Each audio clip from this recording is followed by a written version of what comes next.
रूपोस भाग 16। सुबह का वक्त अने जॉगिंग करने गया था। उसके साथ A5 के लोग भी थे सिवाय रूही के। तभी उन्हें उनके ग्राउंड में कुछ एनसीसी के स्टूडेंट्स प्रैक्टिस करते दिखे। अरे ये तो अपने कॉलेज की लड़कियां हैं, काशी ने कहा। हाँ तो ये रोज़ प्रैक्टिस करती है, इनका एग्ज़ाम है। शायद टूर से आते ही बेचारियों को ये खबर मिली। मुझे पहले से पता चल गया था क्योंकि मैंने टीचरों को बात करते सुन लिया था, अर्श ने कहा। तभी उसकी नज़र अंजी पर गई जो कि मानू के साथ खड़ी और सबको कमांड दे रही थी। उसने आज एनसीसी का ड्रेस पहना हुआ था जो उस पर काफ़ी जच रहा था। जब अने ने उसे उन लड़कियों को यूँ देखते देखा तो उसे मारते हुए बोला, क्या देख रहा है उधर? कहीं अपने लिए जीएफ तो नहीं ढूंढ रहा ना? वही ये सुनते ही और अर्श को देखकर सभी अर्श को चिढ़ाने लगे। अर्श झेप गया और कुछ कह न सका। अर्श सबको अपनी सफाई देते हुए, क्या यार तुम लोग भी? मैं तो बस अपने क्लास की लड़कियों को देख रहा था कि वो भी एनसीसी ज्वाइन की हुई है क्या। अने ने ये सुना तो वह भी उस साइड देखा, एक बार देखने लगा।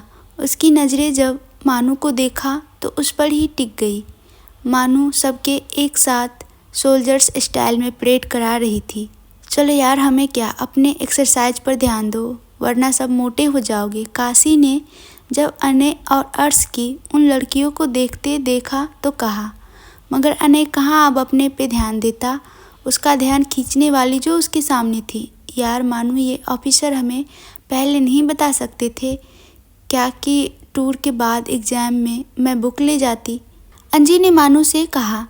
उनको थोड़ा ब्रेक मिला था। क्या तू और बुक? मैडम तू पहले से एनसीसी ज्वाइन करने वाली नहीं थी तो अब कैसे? मानू के मुंह से पानी बाहर आ गया जब अंजी ने बुक ले जाने की बात कही थी। जैसी यहाँ नहीं थी क्योंकि उसकी तबीयत ख़राब थी तो वह आज हॉस्पिटल जाने वाली थी। हाँ लेकिन मैं सोच रही हूँ मैं इंजीनियरिंग ख़त्म कर इस फील्ड में चली आऊँ। मुझे जंगल में ना एक आर्मी वाले पर क्रश आ गया जो हमें बचाने आया था। वह शर्माते हुए बोली। क्या? ये सुनकर मानू पानी पीते पीते खांसने लगी। अंजी ने ये देखा तो फटाक से घबराते हुए मानू की पीठ को थपथपाने लगी। वो दोनों इस बात से अनजान थी कि उसके पीछे अनय और अर्श है जो कि उसकी बातें सुन रहा है। अर्श का मुंह ये सुनकर कि अंजी को आर्मी वाले पर क्रश आ गया है, उसका मुंह खुल गया। मानू का खांसना बंद हुआ। क्या बात कर रही? वैसे एक बात बोलूं? मानू ने अंजी को देखकर कहा। हाँ बोलना, अंजी ने कहा। वैसे मुझे भी उन लोगों को यूनिफॉर्म में देखकर अच्छा लगा। ये सुनकर पीछे खड़े अने की जान भी हलक पर आ गई और उसके कान खड़े हो गए मानू की आगे की बात सुनने के लिए। लेकिन इसका मतलब ये नहीं मैं आर्मी ज्वाइन करूँगी।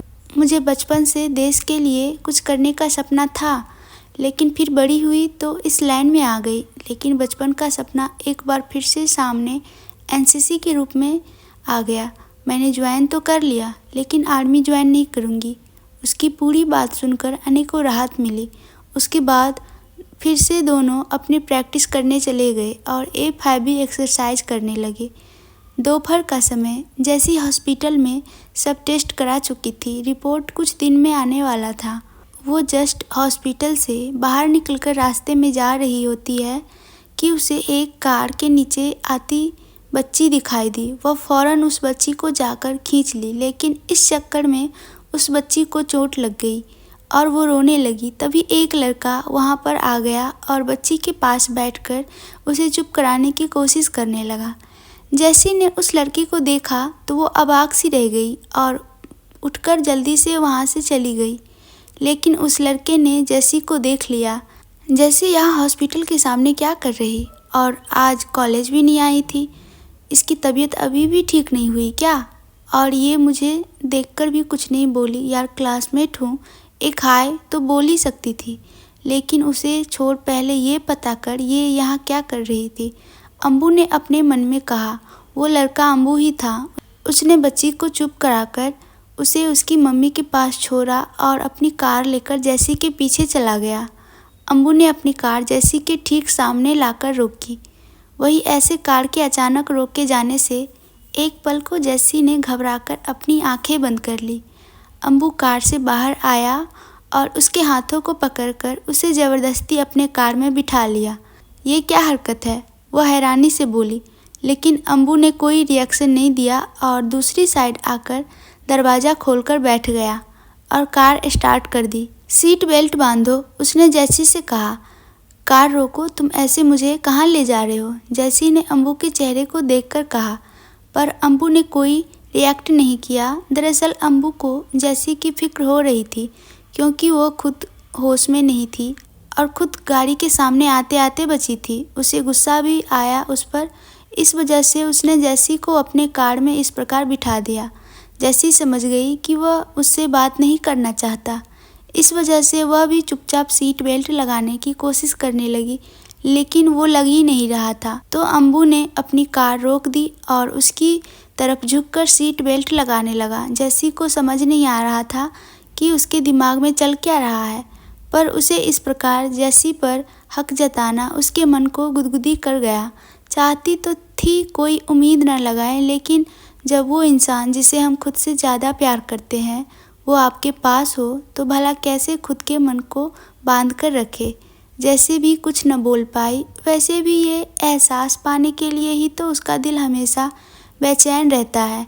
अम्बू ने उसके सीट बेल्ट को लगाकर खुद उठा तो जैसी की नज़रें उसकी नज़रों से टकरा गई। अम्बू उसके आंखों में देखने खुद को रोक नहीं पा रहा था। जैसी का भी यही हाल था। अम्बू को जैसी की हालत देखकर खुद पर ही गुस्सा आ रहा था। वह अपनी आंखें बंद कर उसके होठों की ओर झुकने लगा। जैसी की भी आंखें अपने आप बंद हो गई। वो दोनों काफ़ी करीब थे, दोनों की सांसें आपस में टकरा रही थी। लेकिन अचानक से अम्बू का फ़ोन बजा और उसे एहसास हुआ कि वह क्या करने जा रहा है। वह बीच में रुक गया। जैसी की नज़रें उस पर ही थी। नहीं अम्बू, ये तू क्या कर रहा? तू इसे कोई उम्मीद नहीं दे सकता, दूर रह इससे, तकलीफ़ मत बढ़ा इसकी, अम्बू ने खुद से अपने मन में कहा और सीधा बैठकर कार स्टार्ट कर दिया। जैसी को फिर से नाउम्मीदी हासिल हुई। जैसी को खुद पर फिर से हंसी आई और वह अपना चेहरा खिड़की के साइड करके बैठ गई। कॉल उसकी जीएफ का था। वह उससे बात करने में बिजी हो गया। इधर उसकी बातें जैसी का दिल जला रही थी। कुछ देर बाद उसने कार एक रेस्टोरेंट के सामने रोक दी और नीचे आकर जैसी के साइड का दरवाज़ा खोला। जैसी उसे ही देखने लगी। मुझे भूख लगी है, वह बोला तो जैसी भी नीचे आ गई। दोनों अंदर आ गए। अम्बू ने जैसी के लिए चेयर खींचा तो वह उसमें बैठ गई। उसके बाद अम्बू भी एक साइड बैठ गया। वेटर ऑर्डर लेने आया तो उसने अपने लिए कुछ ऑर्डर करने लगा। जैसी बस उसे खामोशी से देखने लगी। वहाँ पर कई लड़कियाँ अम्बू को देखकर अपनी नज़रें उस पर ही टिकाए हुए थी। जैसी की भी नज़रें उस पर टिकी थी। उसने कुछ ऑर्डर किया, उसके बाद वेटर वहाँ से चला गया। दोनों चुप ही थे। वैसे तो अम्बू की बकबक कभी बंद नहीं होती थी, लेकिन जैसी के पास होने से मानो उसके शब्द ही कहीं गायब हो जाते। कुछ देर बाद वेटर ऑर्डर लेके आया तो उसमें जैसी की फेवरेट डिशेज थी। अम्बू ने उसके लिए सर्व किया। लेकिन मुझे भूख नहीं है, फटाक से जैसी ने कहा। पर अम्बू ने उसकी बात को इग्नोर किया और उसके प्लेट पर सारी डिशेज निकाल कर रख दी। जैसी उसे घूरने लगी। चुपचाप खाओ, अम्बू ने कहा। नहीं खाना मुझे, तुम्हें भूख लगी है तो तुम खाओ, जैसी बोली। देखो चुपचाप खा लो, हालत देख रही हो अपनी, सूखी हुई लकड़ी लग रही हो। वैसे भी जंगल में जो तुमने मुझे उस पेड़ पर शहद के लिए चढ़वाया था ना, उसकी सज़ा है ये, अम्बू ने अपने चम्मच से खाते हुए कहा। बड़ा अजीब है ये, मुझे सूखी हुई लकड़ी कह रहा, खुद को समझता क्या है ये? घूरते हुए मन में बड़बड़ाने लगी। मुझे घूरने से अच्छा है खा लो कुछ, अम्बू ने कहा। जैसी झेप गई और चुपचाप खाने लगी। इसे कैसे पता मेरी फेवरेट डिश, पूछो क्या, वो मन में ही सोचने लगी। अम्बू उसे ही देखने लगा। शायद कभी ऐसा दिन आए कि तुम्हारे साथ ऐसे कुछ पल बिताने को मिले, पर जब मिला है तो इसे ऐसे ही नहीं जाने दूंगा। क्या हुआ जो कभी प्यार जता नहीं सकता, लेकिन अगर तुम्हारे चेहरे में मेरे पास आने से सुकून मिलता है तो यही सही। तुम्हें यूँ अपनी वजह से अपने आप को चोट पहुंचाने नहीं दूंगा। एक क्लासमेट होने के नाते ही सही, तुम पर अपना केयर तो दिखा ही सकता हूँ, वह अपने मन में सोचने लगा। थोड़ी देर बाद दोनों ने खाना ख़त्म किया। अम्बू ने बिल पे किया और रेस्टोरेंट से बाहर आ गए। दोनों कार में भी चुप ही थे। अम्बू ने सिचुएशन को नॉर्मल करने के लिए गाना चालू कर दिया, लेकिन इससे इसकी बेचैनी और बढ़ गई। तुम हॉस्पिटल आई थी, तुम्हारी तबीयत ठीक है ना? अम्बू ने पूछा। हाँ ठीक है, बस कुछ दिनों से सर में दर्द था तो उसका टेस्ट कराने आई थी। नॉर्मल सा जैसी ने जवाब दिया। तो क्या आया रिपोर्ट, सब ठीक है ना? वह थोड़ा चिंतित होते हुए बोला। अभी रिपोर्ट नहीं आया है, जैसी ने कहा। ओह, अम्बू ने बस इतना ही कहा। फिर दोनों पूरे रास्ते चुप ही रहे। कुछ देर बाद अम्बू ने कार रोकी। जैसी कार से बाहर आई, थैंक्स, उसने अम्बू को कहा। अम्बू ने हाँ में सर हिलाया और कार आगे बढ़ा दी। वहाँ से चला गया। जैसी के चेहरे पर एक अलग सा नूर था जो शायद अम्बू की वजह से था। अगले दिन काशी, रूसा और रूही ने अपनी प्लानिंग कर ली थी कि वो किसी भी हालत में नहीं चाहती थी कि मानू और अंजी उनके दोस्तों को उनसे दूर करे। रूसा, यार एक बात बता, इस मानू का तो समझ आ रहा मुझे कि इसको आने में कुछ ज़्यादा इंटरेस्ट है, लेकिन तू अंजी को भी क्यों इन सब में इन्वॉल्व कर रही? काशी ने पूछा, जो कि च्युइंगम चबाते हुए अपने अंदाज में बोली। हाँ यार, मुझे भी ये जानना है, रूही ने कहा।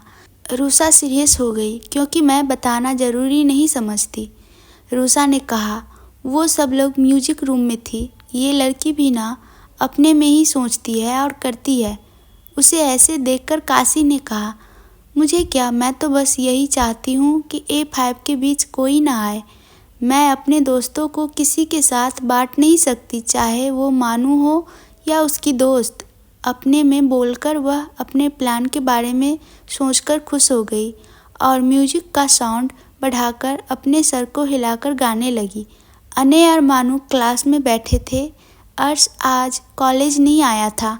अंजी जैसी का ख्याल रखने के लिए रूम में थी, तो एक को कॉलेज आना पड़ा। जैसी ने उसे नोट्स ले आने को कहा था। वो अपना काम ख़त्म करके उसके क्लास में जाने वाली थी। वहीं अने तो बस उसे देखने के लिए ही क्लास में था और अपने बालों को सेट करने के बहाने सेट कैमरे से मानू को देख रहा था।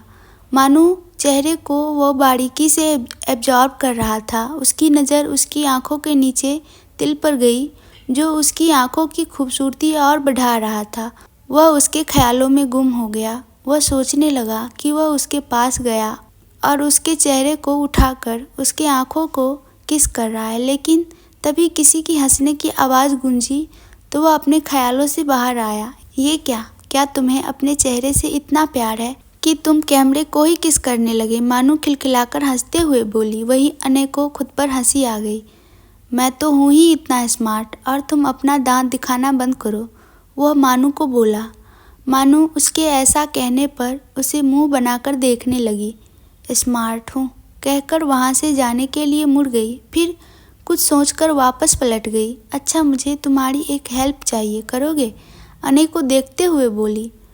वैसे तो मैं किसी की बिना मतलब हेल्प नहीं करता, इसलिए तुम्हारी भी नहीं करूँगा, कहकर वह बैग को अपने टेबल से उठाकर पानी पीते हुए खड़ा हो गया।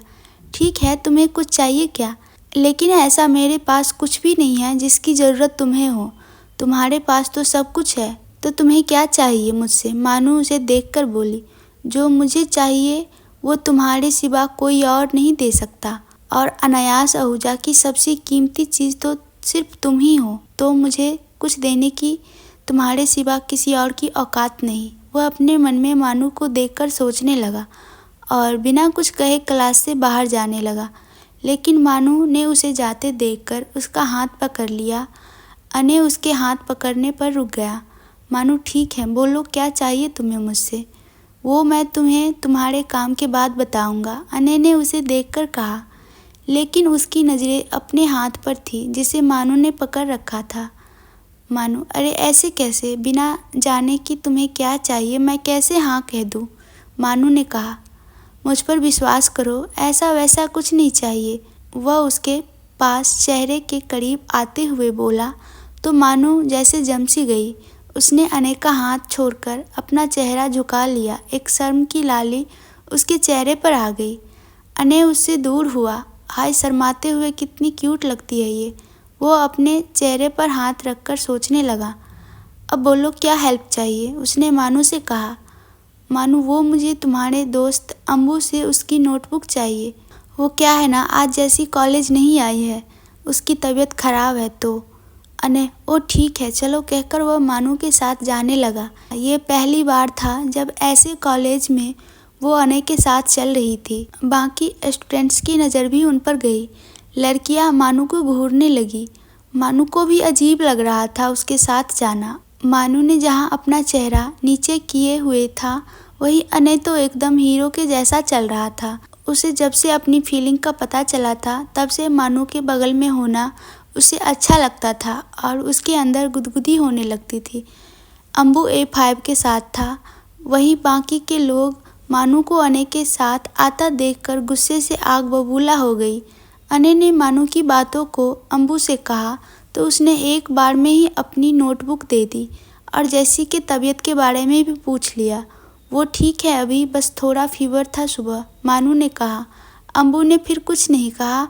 उसे उसकी फिक्र होने लगी। मानू ने अने को थैंक्स कहा और वहाँ से चली गई। जाते हुए उसे घूरते हुए काशी, रूसा और रूही दिखी तो उसे समझते देर नहीं लगे कि अने के साथ आने पर वो लोग उसे घूर रही है। समय बीतने लगा और सब अपनी फीलिंग्स को समझते हुए बिना किसी से कुछ कहे अपनी पढ़ाई करने लगे। एक दिन अंजी मानू से, मानू क्या हुआ यार, तू कुछ बोल क्यों नहीं रही? जब से तू क्लास से आई है ऐसे ही गुम है। तुझसे मैंने सिर्फ अपना भूला हुआ छाता लाने को कहा था, लेकिन ऐसा लगता है जैसे तू खुद को ही भूल कर आ गई, अंजी ने मानू से कहा। दोनों कॉलेज की प्लेग्राउंड में बैठे थे। यार मुझे समझ नहीं आया क्या कहूँ, जो मैंने देखा वो सच है या झूठ, मानू गुमसी बोली। यार पहेली मत बुझा और बता क्या देखा तूने, अंजी ने मानू से कहा। तो मानू अंजी को देखने लगी और उसका सब्र का बांध टूट गया। वो आंखों से आंसू लिए अंजी के गले लगकर रोने लगी। ऐसा मेरे साथ क्यों हुआ अंजी, वह सिसकते हुए बोलने लगी। अंजी को समझ तो कुछ नहीं आया, लेकिन उसका दिल घबराने लगा। वो उसके पीठ को सहलाते हुए चुप कराने लगी। रोना बंद कर यार, चुप हो जा, अंजी मानू को चुप कराते हुए बोली। मानू ने अपनी आंखें बंद कर ली और अंजी को बताने लगी। अंजी मैंने तुझे नहीं बताया लेकिन मुझे प्यार हो गया है, वो अंजी के गले लगकर बोली। क्या? अंजी ने झट से मानू को खुद से अलग किया और उसके चेहरे को देखने लगी। इस बात से हैरत में थी कि मानू ने अभी जो कहा वो सच है या उसके कानों का कोई वहम हुआ है, क्योंकि इन कुछ महीनों में अंजी के साथ भी कुछ उटपटांग सी हरकतें होने लगी थी जो उसे समझ नहीं आ रहा था। और यही कारण था कि इतने बरसात में भी वह बिना छाते के ही क्लास से बाहर आ गई थी। जब वह कहीं अकेले होती तो उसे ऐसा लगता जैसे कोई उसके आसपास है। कभी कभी कहीं से अंजी अंजी की आवाज़ आती तो कभी उसे सामान वो कहीं और रखी होती वो कहीं और पर रखी मिलती। कभी कभी तो उसे ये भी पता नहीं चल पाता कि वो किसी और जगह जाने वाली थी और किसी और जगह पहुंच गई है। एक दिन तो उसने इस सब के पीछे का कारण अर्श को ठहराया और उसे खूब खड़ी खोटी सुनाई कि ये वही कर रहा है क्योंकि वो उससे चिढ़ता, और इस पर अर्श ने उसे समझाने की बहुत कोशिश की वो नहीं है इन सब के पीछे और उसे वो नुकसान या क्यों डराएगा। लेकिन अंजी ने उसकी बातों पर यकीन नहीं किया और एक थप्पड़ उसे जड़ दिया और आइंदा अपने आसपास आने से भी मना कर दिया। तब से अर्श भी उसके आसपास नहीं आया था, लेकिन अंजी के ये सारे सब होना बंद नहीं हुआ था, इसलिए वह भी किसी और पे ध्यान नहीं दे पा रही थी। ओ माय गॉड, वह मानू की बात पर रिएक्ट करते हुए बोली। उसका मुंह खुला का खुला रह गया था। कौन है वो और ये कब हुआ, कैसे हुआ, और तूने इतने दिनों से मुझसे छुपाया, वह एक्साइटेड होकर बोली। लेकिन मानू ने उसके एक्साइटेड होने पर कोई ध्यान नहीं दिया और मायूसी से अपने चेहरे को झुका लिया। यार मैंने अपने आप पर बहुत काबू करने की कोशिश की। मुझे अच्छे से पता था ये प्यार व्यार सब फिल्मी बातें हैं। पहले मुझे अपने कैरियर पर फोकस करना होगा, लेकिन ये बावरा हो गया और जो मैं नहीं चाहती थी वही हो गया, मानू ने कहा। लेकिन वो है कौन? पूछते हुए अंजी ने मानू के सामने आकर खड़ी हो गई। मानू ने अंजी को देखा। वो हमारे ही क्लास का है। मानू ने कहा। क्या? कौन है वो? और क्या वो भी तुझसे प्यार करता है? अंजी ने मानू से कहा। नहीं, वो किसी और से प्यार करता है। लो वॉइस में मानू ने अंजी से कहा। क्या? तुझे कैसे पता वो किसी और से प्यार करता है? क्या तुमने उसे प्रपोज किया? अंजी ने फिर से पूछा। नहीं, मानू ने कहा। तो फिर तुझे कैसे पता वो किसी और से प्यार करता है? क्या उसने तुझसे कहा कि वो किसी और से प्यार करता है? अंजी ने कहा। मानू, क्योंकि मैंने उसे उस लड़की को प्रपोज करते देखा और उसे किस भी किया। मानू को याद आया कि पिछले 1 महीने से उसे अनय और रूही कुछ ज़्यादा ही क्लोज दिखने लगे थे। कभी रूही उसके पास बैठती तो कभी प्रोजेक्ट के टाइम पर भी उसे अपने साथ ले जाती। अनय तो पहले से ही ज़रूरत में ही उससे बात करता था, लेकिन टूर से आने के बाद वो थोड़ा थोड़ा उसे बात करने लगा था। वो भी अब नहीं करता। और आज तो उसने देखा कि वो दोनों एक दूसरे को किस कर रहे हैं। क्या? अंजी को समझ नहीं आया कि वो क्या कह रही है। वो कौन है? अब ये भी बता दे, अंजी ने मानू से कहा। अनायास आहूजा, मानू ने कहा। क्या? वो चौंक गई, लेकिन उसकी हंसी छूट गई। यार, तुझे बनाने के लिए आज मैं ही मिली थी क्या? कुछ भी बोल रही। तू तो उसके नाम से भी चिढ़ जाती थी। और तो और उसका नाम भी नहीं लेती। और तो और उसके पास तू कभी जाती भी नहीं। तो तुझे कैसे उससे प्यार हो गया? यार, मजाक कर रही है ना? वो मानू को देखते हुए बोली। नहीं, मैं कोई मजाक नहीं कर रही, ये सच है। मुझे अनायास आहूजा से प्यार हो गया है। हाँ, ये बात और है कि मुझे शुरू में इसके नाम से चिढ़ होती, शायद इस वजह से कि उसके नाम से ही मेरे अंदर हलचल होने लगती थी। इसलिए मैं कभी भी उसका नाम तक नहीं लेती, उससे दूर रहने की कोशिश करती। पर यार, इस दिल के हाथों हार गई मैं। और उस जंगल वाले इंसिडेंट के बाद जब मैंने उसे अपने लिए गिरते देखा तो मन में भावनाएं जागने से रोक नहीं पाई। और उसकी इतनी केयर देखकर मैं भी उसके सपने देखने लगी थी, ये जानते हुए भी कि शायद वो रूही को पसंद करता है। इतना कहकर वो चुप हो गई। अंजी आंखें फाड़े उसे ही देखने लगी। उसे समझ नहीं आया कि वह क्या बोले। देख, तू रो मत यार। ये बात तो पूरी कॉलेज को पता है कि वो रूही का बीएफ है, लेकिन मुझे सच में नहीं पता था कि तू उसके प्यार में पड़ सकती है। देख, ऐसा नहीं कि मैं तेरी फीलिंग्स का मजाक उड़ा रही, लेकिन यार तू ही सोच ना, वो अकर घमंडी, वो 1 नंबर का है। वो तुझे डिजर्व नहीं करता। और रूही भी उसी की जैसी है, तो तू भूल जा उसे, अंजी ने कहा। तो मानो उसे देखने लगी। ऐसे मत देख, तेरी भलाई के लिए बोल रही। और चल अब ये आंसू पोंछ, वैसे भी जैसी भी कुछ दिनों से बदली बदली सी नजर आ रही है, अंजी ने कहा। लेकिन मानो को अंदर ही अंदर घुटन होने लगी।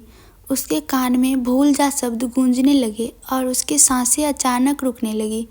अंजी, मानो यार, क्या हुआ तुझे? अंजी ने मानो को देखकर कहा। वो परेशान हो गई उसकी हालत देखकर और उसे संभालने लगी, लेकिन तब तक वो बेहोश हो गई थी। तभी उत्कर्ष वहाँ आ पहुँचा। उसने उन दोनों की सारी बातें सुन ली थी। वो झट से मानो को उठाया और वहाँ से अंजी के साथ चला गया। वो जैसे ही बाहर आया, सामने आने उसके फ्रेंड्स साथ आ रहे थे। पहले तो सब उसने उत्कर्ष को देखा तो चिढ़ने लगा और इग्नोर करने वाला था, लेकिन जब उसकी नज़र बेहोश मानो पर पड़ी तो वह घबरा गया। इधर अर्श भी अंजी को इग्नोर करने की कोशिश में था, लेकिन उसे परेशान देखकर खुद को रोक नहीं पाया। अनय उत्कर्ष के सामने आ खड़ा हुआ और वह बिना कुछ बोले मानो को एक नज़र देखकर उसके हाथों से अपने हाथों में ले लिया, मानो उस पर उसके सिवा किसी का हक ना हो। वो मानो को लेकर कोई रिस्क नहीं ले सकता था। इसे मैं अपने कार से हॉस्पिटल ले जा रहा हूँ, ऑटो का वेट नहीं कर सकता, उसने सीधे से कहा। अंदर से मानो की हालत देखकर घबरा गया था, लेकिन किसी को पता नहीं चलने दिया। उसके दोस्तों ने सोचा शायद क्लासमेट होने की वजह से इसे इसकी तबीयत ज़्यादा न बिगड़ जाए, इसलिए ले जा रहा है। पूरे कॉलेज के स्टूडेंट्स उसे मानो को अपनी गोद में उठाकर ले जाते देखते रहे। अंजी को अनय पर गुस्सा तो आ रहा था, लेकिन मानो की हालत देखकर वह कुछ नहीं बोली। अनय ने मानो को पहले अपनी कार में पीछे लिटाया। उसकी नज़र उसके चेहरे पर टिक गई। उसने झुककर उसके माथे पर किस किया। तुम्हें कुछ नहीं होगा, उसने कॉन्फिडेंस से कहा और कार का दरवाज़ा बंद कर दिया। ड्राइविंग सीट पर आकर बैठ गया। अंजी भी मानू के पास आकर बैठ गई। वहीं उत्कर्ष देखता रह गया। वह भी अने के साइड बैठने वाला था, पर अर्श अंजी के साथ रहना चाहता था इस वक्त। भले ही वह अंजी के लिए उससे दूर रहता, पर आज वह परेशान थी तो वह उसे अकेला नहीं छोड़ना चाहता था। इसलिए वह उत्कर्ष को बाइक से आने का बोलकर अने के बगल में बैठ गया। अने ने बिना किसी पर ध्यान दिए कार आगे बढ़ा दी। उत्कर्ष ने अपने गुस्से को कंट्रोल किया और अपनी बाइक लेकर वह जल्दी से वहां चला गया। बाकी A5 के लोग देखते रह गए। अम्बू तो आजकल गुमसुम हो गया था। कारण थी जैसी, जो कि कुछ दिनों से बदल सी गई थी। अने के चेहरे पर परेशानी साफ झलक रही थी। ये कैसे बेहोश हुई? उसने पीछे बैठी अंजी को देखकर पूछा। अंजी ने ये सुनकर एक बार अने की ओर देखा। ये सब तुम्हारे कारण हुआ है। प्यार करती है ये तुझसे, लेकिन तुम किसी और से प्यार करते हो। ये मानू सह नहीं पाई और इसी सदमे के कारण इसकी तबीयत खराब हो गई। अने को देखकर घूरते हुए वह अपने मन में कहने लगी, पर सामने से चुप ही रही। अने को उसके जवाब ना देने पर गुस्सा आया। ये लड़की बिल्कुल अपनी फ्रेंड के जैसी है। 1 महीने से वो भी मेरे तरफ देखती ही नहीं। प्रोजेक्ट वर्क में भी बस काम की ही बातें, और वो उत्कर्ष के साथ कैसे हंस हंस कर बातें किया करती थी। लेकिन अचानक इसकी तबीयत कैसे खराब हो गई? वह आईने में मानू को देखकर सोचने लगा। कुछ पूछा मैंने तुमसे? ये कैसे बेहोश हो गई? अने ने फिर से पूछा। अंजी अब नजरें उठाकर उसे घूर कर देखने लगी, पर चुप ही रही। बोलोगी कुछ? कब से कुछ पूछ रहा हूँ। वह अंजी ने कुछ नहीं कहा तो झुंझलाहट के साथ जोर से बोला। वही अंजी की आंखें गुस्से से लाल हो गई थी। तुम सुन भी रही हो कि अने तुमसे क्या पूछ रहा है? इस बार अर्श ने अपने सीट से थोड़ा पीछे मुड़कर अंजी को देखते हुए पूछा। अंजी अभी अने को घूर रही थी, मानो उसके सारे बाल खींचकर टकला ही कर देगी, जिससे उसका सुंदर चेहरा बिगड़ जाए और वो रूही इसे छोड़कर चली जाए। पर यह सिर्फ उसके ख्यालों तक ही सीमित रह सकता था। अंजी की इमेजिनेशन में विराम तब लगा जब अर्श की आवाज़ उसके कानों में सुनाई दी। कुछ पूछ रहा है ये? अपने ख्यालों को थोड़ा विराम लगाओ और अने के सवालों का जवाब दो। अर्श ने अंजी के चेहरे पर नज़र टिकाए हुए ही आंखों से अने की तरफ इशारा करते हुए कहा। मुझे नहीं पता, हम दोनों बातें कर रहे थे। अचानक इसे सांस लेने में प्रॉब्लम होने लगी। बस इतना कहकर वह चुप हो गई। जब अने ने भी कुछ नहीं कहा और अर्श भी सीधा बैठ गया। कुछ देर बाद कार हॉस्पिटल में आकर रुकी। अने झट से नीचे आया और पीछे का दरवाज़ा खोलकर मानू को उठाए वहाँ से तेज़ी से चला गया, किसी का इंतज़ार किए बिना। मुझे सिर्फ तुम्हारी फिक्र है। तुम्हें कुछ नहीं होगा, मैं कुछ होने नहीं दूंगा, क्योंकि तुम हो तो ये अनायास अहूजा है। अब मेरी सांसें तुमसे जुड़ी है। अगर तुम्हें कुछ हो गया तो मैं भी नहीं रह पाऊंगा। वो हॉस्पिटल से अंदर ले जाते हुए सोचने लगा। हॉस्पिटल उन्हीं का था, इसलिए नर्स उसे देखकर तुरंत आ गई और अने को देखने लगी। उसके बाद वहाँ पर खड़े डॉक्टर, अने तो कम ही बोलता था, ये वहाँ के सब लोग जानते थे। उसके बाहों में किसी लड़की को देखकर वो समझ गए कि इसे ट्रीटमेंट की ज़रूरत है। उसे वो लोग जल्दी से इलाज के लिए ले गए। अने भी जाने को हुआ तो डॉक्टर ने उन्हें रोक दिया। वह बाहर ही बैठ गया। अंजी जल्दी से अर्श के साथ वहाँ पर आ गई। अर्श उसे धीरे धीरे जाने को बोल रहा था, लेकिन अंजी उसे एक नज़र देखकर इग्नोर करके आगे बढ़ गई। अर्श अपने मन में, क्यों यार, तुम्हें समझ क्यों नहीं आता? मैं प्यार करता हूँ तुमसे, लेकिन तुम्हारे अंदर तो फीलिंग नाम की कोई चीज़ ही नहीं। मुझ पर इल्ज़ाम लगाकर कितनी आसानी से कह दिया कि मेरे पास भी मत आना, पर ये दिल को कौन समझाए जो तुम्हें छुप छुप कर देखता रहता है। कभी कभी तो वो उसके नज़र में आए बिना उसके हॉस्टल तक जाता। उसे भी अंजी कुछ दिनों से अलग अलग लग रही थी, इसलिए वो उसके पीछे नज़र रखता था, लेकिन उसने उसे ही गलत समझ लिया। पर फिर भी जब किसी से प्यार होता है तो मन कहाँ रुकता है, वो तो हमेशा उसके पीछे ही दौड़ता है। इसलिए अर्श बेचारा अपने इमोशन में बह जाता। आज उसे मौका मिला था अंजी के पास होने का, तो भला कैसे जाने देता। वह अने से पास जाकर कुछ बात करने लगा और कहने लगा कि उसने A5 के बाकी लोगों को घर जाने के लिए बोल दिया है और उसने झूठ बोल दिया कि वो लोग मानू को छोड़कर घर आ गए हैं, क्योंकि कहीं न कहीं वह भी जानता था कि वो लोग मानू और उसकी फ्रेंड्स को पसंद नहीं करते हैं। उसके बाद वो अंजी के पास चला गया। उसे अनेका मानू को लेकर इतना प्रोटेक्टिव होना समझ नहीं आ रहा था, लेकिन वो कहते हैं ना, वो दोस्त ही क्या जो अपने दोस्त की दिल की बात न समझ सके। अने तो पहले से ही अर्श की फीलिंग्स समझ चुका था, लेकिन इंतज़ार था कि कब वो खुद उसे बताएगा। लेकिन आज अर्श भी उसका मानू को लेकर इतना परेशान होना देखकर समझ गया कि मानू के लिए फील करता है। पहले वह सोचता था कि उसे रूही में इंटरेस्ट है, लेकिन आज भले ही उसने अपने फेस को एक्सप्रेशनलेस रखा था, पर अर्श ने उसकी आंखों की बेचैनी देख ली थी जब वह उसे अपने गोद में उठाकर हॉस्पिटल ला रहा था। इधर उत्कर्ष भी वहां आ गया और अर्श ने अंजी के पास जाने से पहले ही वह उसके पास चला गया। अंजी ने उसे देखा तो फूट फूट कर रोने लगी। उत्कर्ष अंजी को चुप कराते हुए, चुप हो जा, वह ठीक हो जाएगी, बस थोड़ा स्ट्रेस की वजह से बेहोश हो गई है। अर्श को उसका यूं बीच में आ जाना अच्छा तो नहीं लगा, लेकिन क्या ही कर सकता था।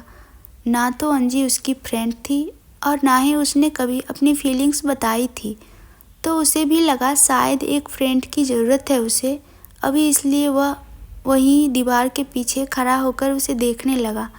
इधर जैसी को अंजी बता चुकी थी कि वह मानू की तबीयत खराब हो जाने की वजह से उसे हॉस्पिटल लेकर आई है। वार्डन को इन्फॉर्म कर दे। जैसी सीढ़ियों से चलकर नीचे जाने लगी, लेकिन उसके सर दर्द की वजह से वह चल भी नहीं पा रही थी। वह कैसे भी करके उसके पास जाकर उन्हें इन्फॉर्म करके आ गई और टेबल से एक टैबलेट निकाल कर खा ली। वह अपने सर को पकड़कर ड्रॉअर से एक रिपोर्ट निकालकर देखने लगी। उसकी आंखों से आंसू बह निकले उस रिपोर्ट को देखकर। फिर वह उस रिपोर्ट को अपने बैग में रख ली और फ़ोन पर किसी से बात करने लगी। ठीक है, परसों की फ़्लाइट बुक कर दो, और हाँ, डैड को कुछ मत बताना, मैं आ रही हूँ। उसने फ़ोन पर बात करते हुए खिड़की के पास जाकर खड़ी हो गई और बात करने लगी। हाँ, और भैया को ऑस्ट्रेलिया से आने के लिए बोल देना, मैं बोलूँगी तो 10 सवाल करेंगे। वह रेलिंग से टिककर खड़ी हो गई। वह जब तक वहाँ पर थी उसे ऐसा लग रहा था जैसे उस पर किसी की नज़र हो। वह अपनी नज़रों को घुमाकर इधर उधर देखने लगी, लेकिन उसे कोई नज़र नहीं आया। ओके मेम साहब, उधर से बोला गया, और जैसी ने फ़ोन कट कर दिया और ठंडी हवा के झोंके को महसूस करने लगी। उसने अपनी आंखें बंद कर ली। इधर कुछ दूर पर खड़ा अम्बू उसे ही देख रहा था। दरअसल हॉस्टल ऐसा था जिससे कमरे की खिड़की से बाहर का एक कैफ़े से सब कुछ नज़र आ जाता था। अम्बू रोज़ शाम को वहाँ आता और जैसी को जी भर कर देखता, क्योंकि जैसी रोज़ शाम को बालकनी में आकर कुछ देर तक वहाँ पर बैठती थी। अम्बू उसका चेहरा अपनी आंखों में बसा लेता। उसके दिल में हमेशा यही रहता कि वह भी नॉर्मल लड़के की तरह उससे अपने दिल की बात कहकर खुशी से अपना समय उसके साथ बिताता, लेकिन वह चाहकर भी ऐसा नहीं कर सकता था, इसलिए दूर से ही सुकून पा लेता। पर आजकल उसके अंदर एक अलग हलचल हो रहा था, जो शायद जैसे की हरकतों की वजह से था। पूरी रात बीत गई, मानू को होश नहीं आया था। डॉक्टर ने उसे नींद का इंजेक्शन दिया था ताकि उसके दिमाग को कुछ आराम मिल सके। वो चारों ही वही हॉस्पिटल में रुके हुए थे। अनेकों समझ नहीं आ रहा था कि मानू कौन सी बात से इतनी परेशान है। इधर उत्कर्ष को मानू की तबीयत देखकर अने पर गुस्सा आया, तो वो उसके कॉलर को पकड़कर उसे हॉस्पिटल से बाहर ले गया। अने को समझ नहीं आ रहा था कि ये सब वो क्यों कर रहा है, लेकिन उसने चारों तरफ नज़र दौड़ाई। अच्छा हुआ जो इस वक्त वहाँ पर कोई नहीं था। बाहर गार्डन एरिया में दोनों गुस्से से घूरते हुए खड़े थे।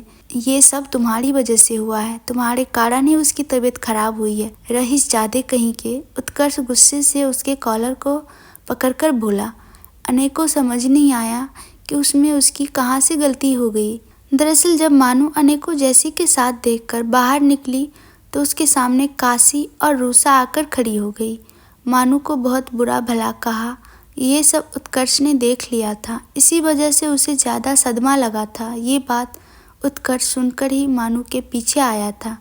उसे तो लगा था शायद इन लोगों ने ऐसे ही मानू को नापसंद करने के कारण कहा हो, लेकिन मानू के मुंह से सुनकर कि वो अनय से प्यार करने लगी है, उत्कर्ष के दिल में अनय के लिए नफरत भर गई। उसका मन किया ये कैसे मानू अनय से प्यार कर सकती है, लेकिन जब उसने ये सुना कि अनय ने रूही को प्रपोज किया तो वह थोड़ा रिलैक्स हुआ। पर उसकी वजह से मानू की तबीयत खराब हुई तो वह अपने आप को कंट्रोल नहीं कर पा रहा था। अनय क्या बकवास कर रहे हो, इसमें मैं कहाँ से आ गया? वो अपने कॉलर को उसके हाथ से छुड़ाकर बोला। उसे उत्कर्ष को ऐसे रिएक्ट करना अजीब लगा, इसलिए उसने उसे गुस्से से कहा, उत्कर्ष वाह, ये तुम पूछ रहे हो कि तुमने क्या किया? उसी टोन में उत्कर्ष ने भी अनय से कहा। अनय चुपचाप उसे देखने लगा। क्या मतलब है तुम्हारा?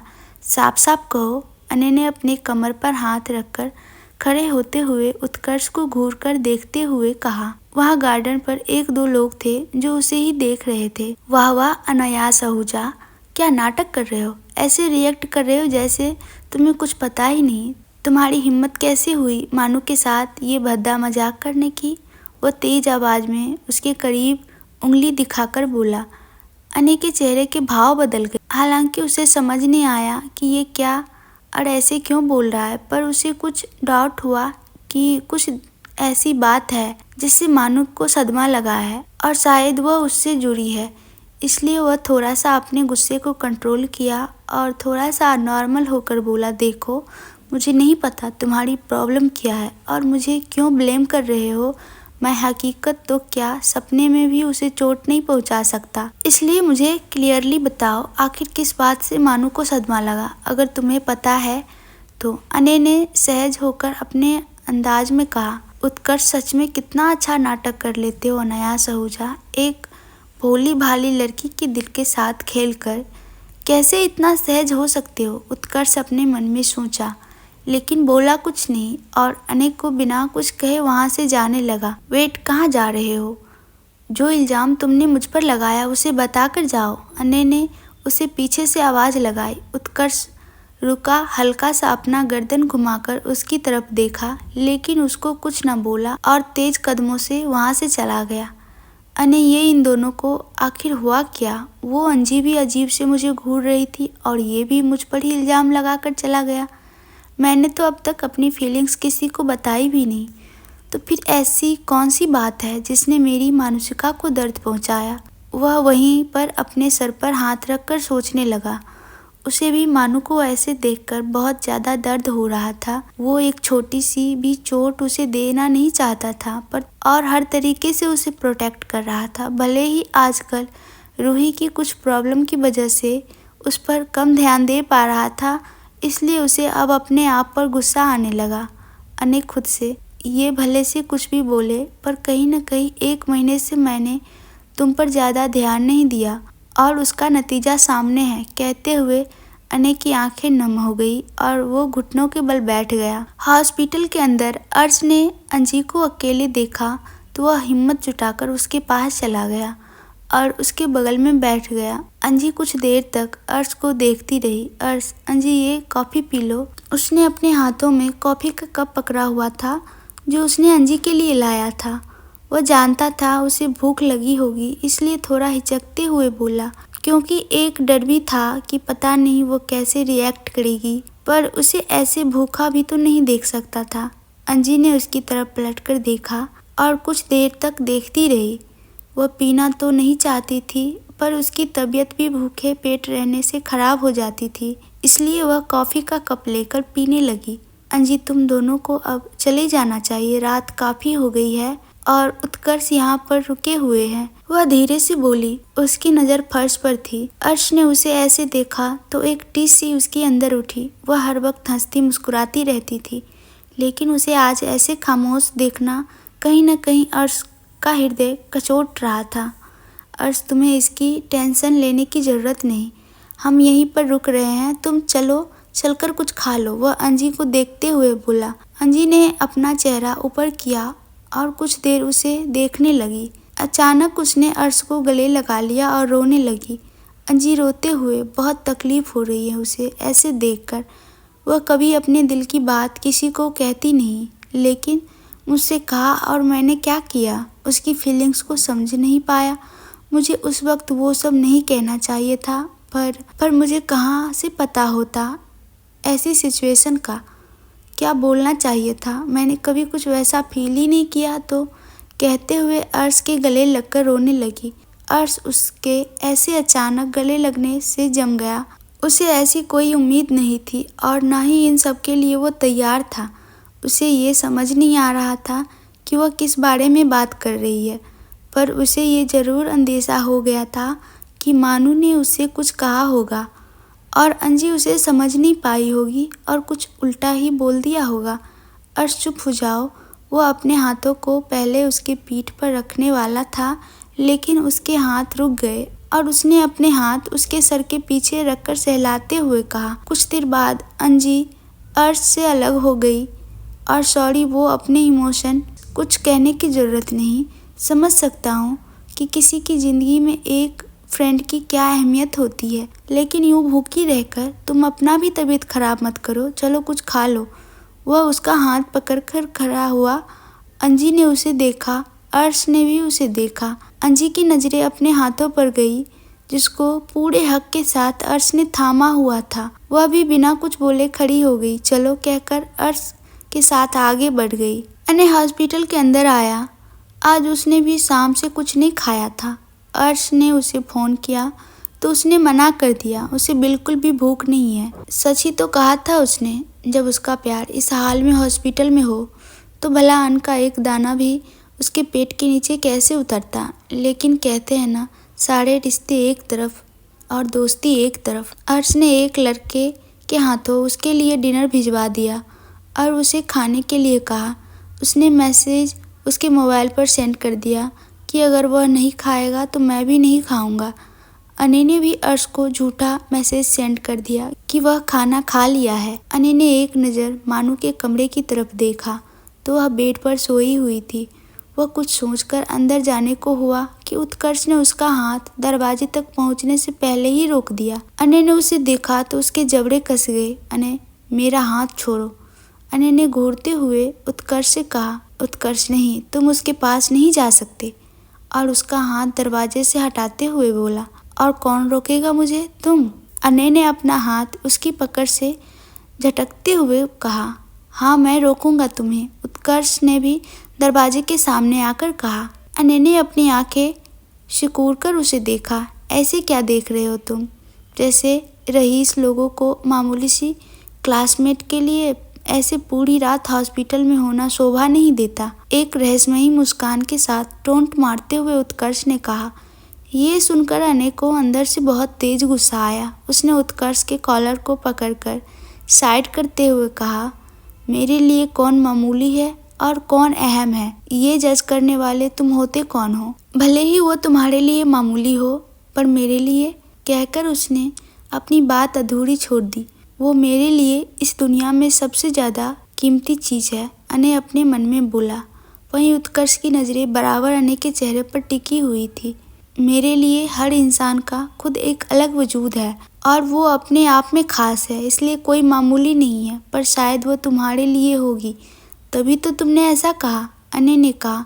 तो उत्कर्ष भी अपनी आँखों से घूरने लगा।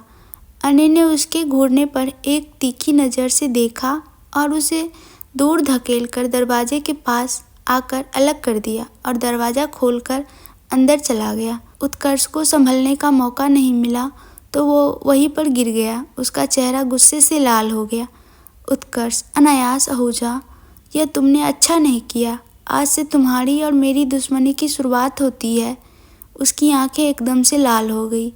मानू को किसी भी हाल में अपना बनाऊंगा। तुम उसे डिजर्व नहीं करते। भले से आज तुम उसे नहीं किसी और को पसंद करते हो, लेकिन आगे भी मैं तेरे और मानुषिका के बीच हमेशा दीवार बनकर खड़ा रहूँगा। जुनून है वो मेरी और मुझे उसे अपना बनाने से कोई नहीं रोक सकता। बहुत जल्द मैं मानुषिका के दिल में तुम्हारे लिए पनपे एहसास को मिटाकर अपने लिए उसके दिल में जगह बनाऊंगा। कहकर उत्कर्ष उठ खड़ा हुआ। इधर खुले आसमान के नीचे एक पहाड़ी पर हॉस्पिटल से कुछ दूरी पर एक ओपन रेस्टोरेंट था जहाँ पर सिर्फ कपल अलाउ थे। रात में ठंडी ठंडी हवा चल रही थी जो किसी के भी मन को सुकून पहुँचाए और उस जगह को बल्ब से सजाया गया था। चांदनी रात में वहाँ का दृश्य मन को मोह लेने वाला था। कुछ देर में वहाँ पर एक कार आकर रुकी जिसमें से अर्श बाहर आया और दूसरी साइड आकर उसने अंजी को साइड कार का दरवाज़ा खोला, उसे बाहर आने को कहा। अंजी कार से बाहर आई तो सामने का नज़ारा देखकर उसकी आंखें चमक गई और ये चमकती हुई आंखें देखकर अर्श को अंजी को इस जगह पर लाने का उसका ये डिसीजन सही लगा। पर उसे अंजी का ऐसे मासूम होना खल रहा था, वह उसे उदास नहीं देख सकता था। तुम्हारी आंखें और होठों पर उदासी बिल्कुल अच्छी नहीं लगती। मुझे मेरी अंजी हमेशा मुस्कुराते हुए अच्छी लगती है, पर पता नहीं कुछ दिनों से तुम्हारी खनकती हुई आवाज़ सुनने को ये कान तरस गया। मेरी शरारती अंजी कहीं गुमसी हो गई है। अर्श की नज़रें बराबर अंजी पर थी और वह अपने सोच में गुम था। अंजी क्या हुआ है, कहाँ गुम हो? उसने उसे जब देखा कि वह कुछ नहीं बोल रहा तो बोली, अर्श नहीं कहीं नहीं। वह अपने होश में आते हुए बोला। उसका हाथ पकड़कर आगे बढ़ने लगा।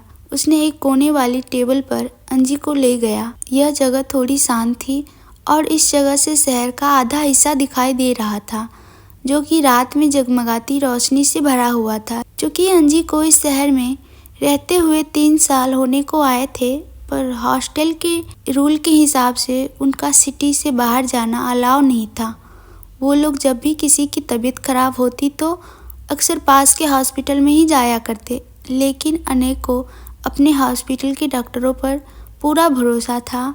यहाँ के डॉक्टर इस देश के एक्सपीरियंसेस और टॉपर थे जो कि किसी भी चीज़ का इलाज करने में माहिर थे। इस हॉस्पिटल की जिम्मेदारी उसकी बहन ने उठाई थी। अने मानू के लिए कोई भी रिस्क नहीं चाहता था, इसलिए उसने मानू को यहाँ लाया था। अंजी बड़े गौर से वहाँ के चारों तरफ देख रही थी। अर्श ने उसे बैठने के लिए चेयर खींचा तो वह थैंक्स बोलकर बैठ गई।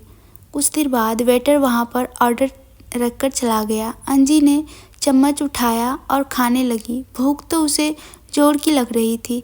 अर्श की नज़र बच्चों जैसे ही खाते हुए अंजी पर गई। उसे ऐसे खाता देखा उसकी हंसी छूट गई। अंजी क्या हुआ, क्यों हंस रहे हो पंचर? उसे घूर कर देखते हुए बोली। अर्श बस कुछ याद आ गया इसलिए हंसा। और मेरी इतनी मजाल कहाँ कि मैं तुम पर हंसूं, उसने अपनी हंसी को कंट्रोल करते हुए कहा। ये सुनकर अंजी फिर से कुछ नहीं कहा और खाने पर ध्यान देने लगी। अचानक उसे खाते खाते खांसी आने लगी। अर्श ने उसे पानी का गिलास दिया। अंजी ने उसे एक नज़र देखा और चुपचाप उसके बाद उसके हाथ से गिलास लेकर पूरा पानी पीने लगी। तुम भी खाओ, तुमने तो कुछ नहीं खाया, अंजी ने गिलास टेबल पर रखकर कहा। आगे की कहानी अगले पार्ट में सुनिएगा। तब तक के लिए वीडियो को लाइक और हो सके तो चैनल को सब्सक्राइब और वीडियो को शेयर भी कर दीजिएगा और कमेंट्स करना ना भूलिएगा।